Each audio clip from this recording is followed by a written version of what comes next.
नमस्कार. आज आपण अतिशय साध्या सोप्या पद्धतीने आणि मार्केटपेक्षाही दर्जेदार चविष्ट असं बटर बनवणार आहोत. तर चला मग हे बटर कसं बनवायचं तर ते आपण आता बघू. तर बटर बनवण्यासाठी 5-6 दिवसांची साय फ्रीजमध्ये ठेवली होती. फ्रीजमधून काढून घेतली, छान फेटून घेतली आणि त्यात आता एक छोटा चमचा हळद आणि त्याच चमच्याने 2.5 चमचे इतकं मीठ घातलं आणि साय, मीठ, हळद हे सर्व छान एकजीव करून घ्यायचे, फेटून घ्यायचे. छान फेटून झाल्यानंतर त्यात थोडंसं पाणी घातले आणि पुन्हा एकदा फेटून घ्यायचे. आता लोणी बाजूला झाले आणि त्या खाली राहिलेलं पाणी आपण बाजूला केले. त्यानंतर हे लोणी किंवा बटर जे आहे तर ते आपण मोठ्या भांड्यात काढले आणि स्वच्छ पाणी घालून आपण हे बटर धुवून घ्यायचे. तर बटरचा गोळा अलगद आपण बाजूला काढून घ्यायचा आहे आणि खालचं जे पाणी आहे तर ते आपल्याला बाजूला ठेवायचे. निघालेले हे पाणी आपण कढीसाठी किंवा पोळ्यांची कणिक भिजवण्यासाठी उपयोगात आणू शकतो किंवा झाडांना देखील घालू शकतो.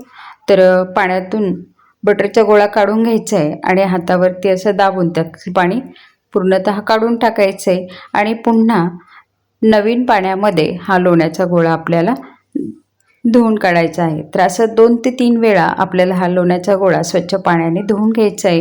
म्हणजे त्याला थोडाफार जर वास लागलेला असेल तर तो वास निघून जातो आणि अतिशय चवीला हे बटर छान लागतं आणि जास्त दिवस टिकतं.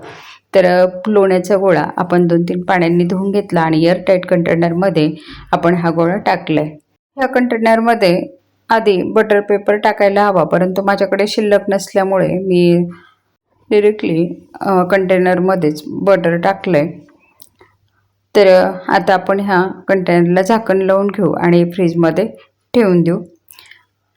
आता छोटासा एक गोळा राहिला आहे, तो सुद्धा आपण दुसऱ्या कंटेनरमध्ये टाकून घेतला आहे आणि त्यालासुद्धा व्यवस्थित प्लेन करून आपण झाकण लावून फ्रीजरमध्ये साधारण दोन्ही कंटेनर 1 तासभर ठेवले आणि त्यानंतर 15-20 मिनिट बाहेर काढून ठेवल्यानंतर आपण बटर आता काढून घेऊ.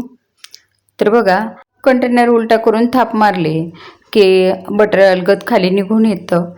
तर बघा, बटर आपलं छान तयार झालेलं आहे. आता हव्या त्या आकारामध्ये सुरीच्या साहाय्याने आपण अशा पद्धतीने कट करून घ्यायचे आणि ह्या बटरचा आस्वाद घ्यायचा आहे.